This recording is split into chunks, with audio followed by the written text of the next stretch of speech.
dengan putusan yang pada pokoknya menolak. Kalau ada pelanggaran hukum, ya tidak ada pilihan. Lihat, bagaimana mungkin hakim bisa dipesan putusannya. Lagi trending kasus Vina Cirebon, sudah lama banget ini. Keputusan Mahkamah Agung tolak PK terpidana kasus Vina, padahal bukti-bukti sudah ada. Telah dilaksanakan musyawarah dan pembacaan putusan pada hari Senin tanggal 16 Desember 2024 dengan putusan yang pada pokoknya menolak permohonan peninjauan kembali para terpidana. 5. Pertimbangan majelis hakim dalam menolak permohonan PK tersebut antara lain tidak terdapat kekilapan yudek fakti dan yudek juris. Jadi kalau ada pelanggaran hukum, ya tidak ada pilihan lain, saya harus tegakkan hukum. Semua unsur harus patuh sama hukum. Menerima fasilitas dari negara, memanfaatkan milik rakyat tapi tidak memenuhi kewajibannya, akan kita hentikan. Kalau kau pengkhianati rakyat, maaf, saya yang akan pertama menindak saudara-saudara sekalian. Itu saya sampaikan kepada saya. Karena pasti tiap institusi ada yang baik dan ada yang tidak baik. Semua institusi, jangan kita khawatir. Jangan ada loyalitas jiwa kors yang keliru. Kita mau lindungi anggota kita pada dia salah. PK 7 terpidana kasus kematian Vina dan Egi Cirebon ditolak oleh Mahkamah Agung. Ketujuh pidana tetap akan dipenjara seumur hidup. Raut kesedihan terlihat dari 7 terpidana dan para keluarga yang menyaksikan keputusan. Permohonan PK para terpidana didasarkan dengan pasal 263 ayat 2 KUHP hingga dilakukan peninjauan kembali oleh MA pada Senin 16 Desember 2024 dengan PK pertama pemohon Eko Ramadhani dan Rivaldi Aditya. Sementara itu PK kedua dengan pemohon Eka Sandi, Hadi Putra, Jaya, Sudirman, dan Suprianto. Sebenarnya ada 8 orang yang diadili dalam kasus pembunuhan 2016 lalu itu dan telah divonis penjara seumur hidup. Namun, 1 orang diantaranya telah bebas dari hukuman 8 tahun penjara, yakni Saka Tatal. Ingat, sampaikan kepada masyarakat, saya siap untuk ladeni, ya, dengan taruh nyawa. Sudah waktunya masyarakat harus melek. Hukum dipermainkan. Siap, Bapak. Kami saya dukung. akan hadapi dengan taruhan nyawa. Siapkan regu tembak dan peti jenazah kalau mau kriminalisasi saya, karena saya pasti akan melawan. Sebagai putra Tamalaki, saya siap untuk melawan terus. Ingat, lihat, bagaimana mungkin hakim bisa dipesan putusannya.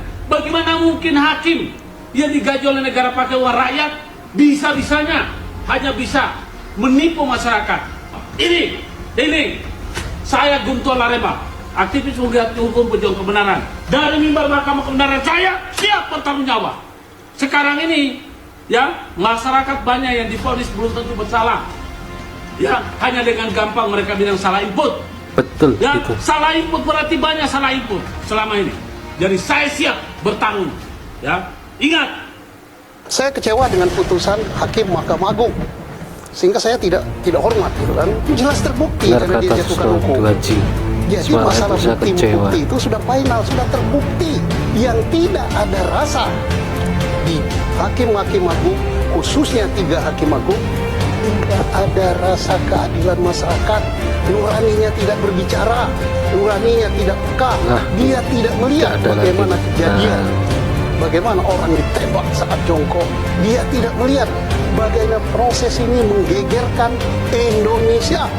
Jutek Wongso, kuasa hukum para terpidana kasus Vina, menyebut konyol langkah MA yang mengundang mereka hadir pada pers rilis pembacaan keputusan PK. Namun dini hari sebelumnya hasil keputusan sudah tayang di situs MA. Jutek juga mengungkap 2 pertimbangan hakim. Pertama, tidak ditemukan kekeliruan putusan hakim 8 tahun silam. Kedua, novum yang diajukan kuasa hukum dinilai bukan novum atau bukti baru. Padahal bukti-bukti itu belum pernah diajukan di pengadilan sebelumnya, yaitu kesaksian bohong Dede dan Liga Akbar. saksi yang melihat laka lantas tunggal Eki dan Vina, serta ekstraksi percakapan Vina dan Widi. Jutek juga menegaskan lagi tidak ada saksi mata dan bukti visum yang membuktikan telah terjadi peristiwa pembunuhan. Karena itu, tim kuasa hukum akan terus melakukan perlawanan hukum. Ada gerasi, ada abolisi, ada asimilasi, ada amnesti, ada PK kedua, ketiga yang bisa kita lakukan. Saya hanya mengatakan bahwa ini bukan kiamat, menurut kami ini tragedi kuasa hukum Indonesia. terpidana.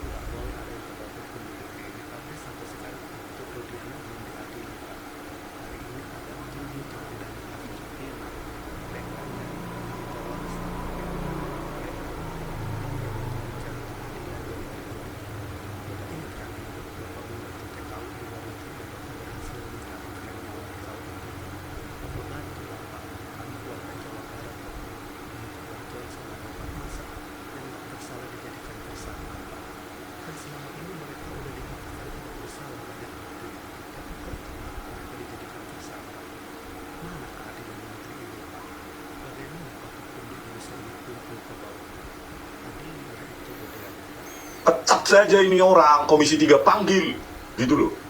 Panggil Ketua Mahkamah Agung, panggil Ketua Komisi Yudisial. Kenapa bisa scientific evidence ekstraksi SMS itu tidak dipandang sebagai novum? Gitu. Semua orang kecewa Panggil secepatnya. Komisi 3 kan bertanggung jawab. Yang menolak Kenapa menghasilkan Hakim Agung? Kalian yang mengetes ini kan? Fit and proper test. Kenapa bisa lolos orang semacam ini? Tanggung jawab kalian ini. Ini kita akan mengupas ya, siapa sih ya Hakim Agung. Ya, ada 2 Hakim Agung yang akan kita kupas ya, yang bermasalah ini, yang menolak PK 7 terpidana kasus rekayasa Vina Cirebon. Meskipun sudah ada digital atau scientific evidence berupa ekstraksi pada HP Samsung Galaxy almarhumah Vina dan ekstraksi dari tablet dari saudari ini ya Widi. Tetapi itu dengan gampang diabaikan dan dipandang oleh para hakim agung ini bukan menjadi bukti baru ya. Enak ya, jadi hakim, punya wewenang, diberikan undang-undang, tidak bisa kita debat. Keputusannya adalah absolut, alias katanya inkrah. Ya, padahal kalau di dunia sains semua harus diperdebatkan untuk mencari kebenaran. Ya. Question everything, kata Einstein. Ya, untuk mencari kebenaran, question everything. Pertanyakan segala sesuatu untuk mencapai kesimpulan. Nah, kita akan melihat dulu track record atau jejak dari 2 Hakim Agung penolak PK tersebut ya, yaitu Hakim Yohanes Priana.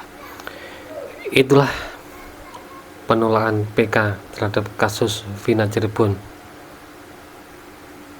Semua orang geram dengan keputusan ini. Apakah hukum ini sudah nggak adil lagi bagi rakyat biasa? Bahkan orang tua terpidana pun ada yang pingsan setelah mendengar keputusan MA tersebut.